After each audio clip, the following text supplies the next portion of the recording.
Hello, welcome back to the reading of the poem of the Man God, written by Maria Valtorta, Volume 1, Chapter 114, Part 1. Jesus meets Gamaliel at the banquet of Joseph of Arimathea. 21st February 1945. Arimathea is a mountainous town too. I do not know why, but I imagined it on a plain. Instead, it is on the mountains, which, however, are already sloping down to the plain, and from certain turns of the road the flat country appears to be fertile towards the west, and it fades away on the horizon.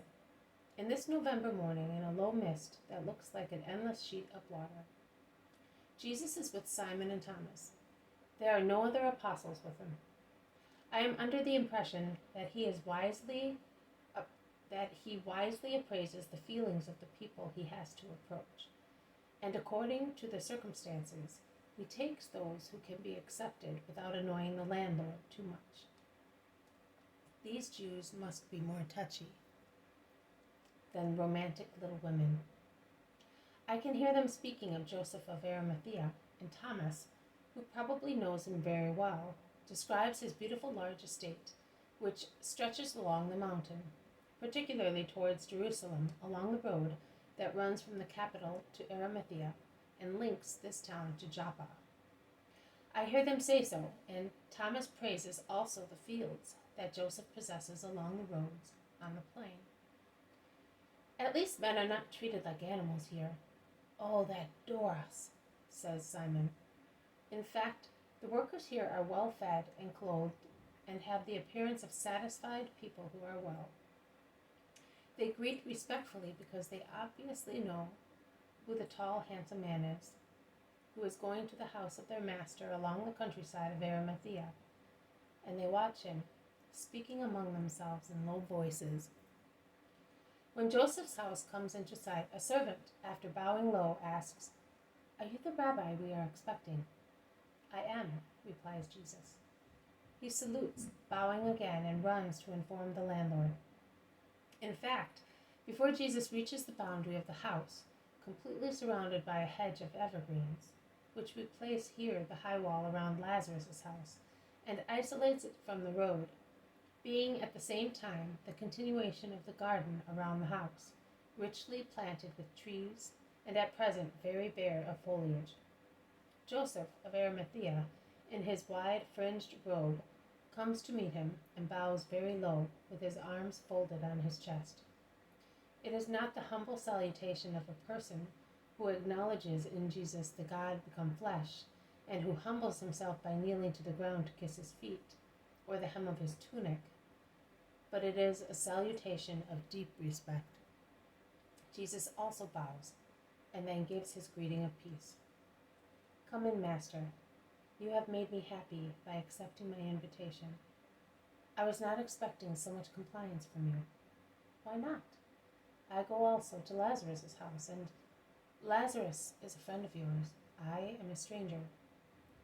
"You are a soul seeking the truth. The truth, therefore, does not reject you." "Are you the truth?" "I am the way, the life, and the truth. Who loves and follows me will have the certain way, the blessed life, and will know God. Because God, besides being love and justice, is truth." "You are a great doctor. Wisdom emanates from every word of yours." He then turns to Simon. "I am happy that you have come back to my house too, after such a long absence." "I was not absent of my own accord. You are aware of my fate, and of how many tears were shed during the life of the little Simon of whom your father was so fond. I know, and I think that you know that I never spoke one word against you.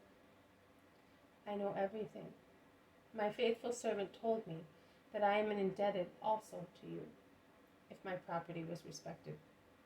May God reward you for it. I was influential in the Sanhedrin, and I made use of my position to help, with justice, a friend of my house.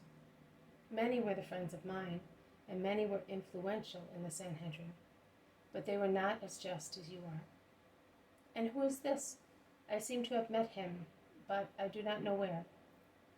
I am Thomas, called Didymus. Ah, yes. Is your old father still alive? Yes, still alive, in his business with my brothers. I left him for the Master, but he is happy that I did. He is a true Israelite, and since he has got to the point of believing that Jesus of Nazareth is the Messiah, he can but be happy that his son is amongst his favorites. They are now in the garden near the house. I have kept Lazarus. He is in the library reading a summary of the last meetings of the Sanhedrin. He did not want to stay because I know that you are already aware. That is why he did not want to stay. But I said, no, it is not fair that you should be so ashamed. No one will insult you in my house. Please stay. Who ignores his surroundings is alone against the whole world.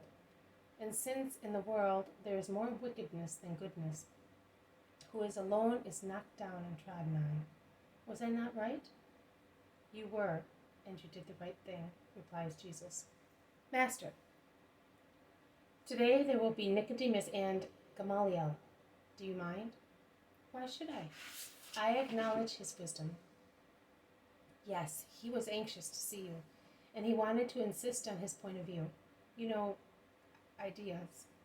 He says that he has already seen the Messiah, and that he is waiting for the sign that he promised him at his revelation.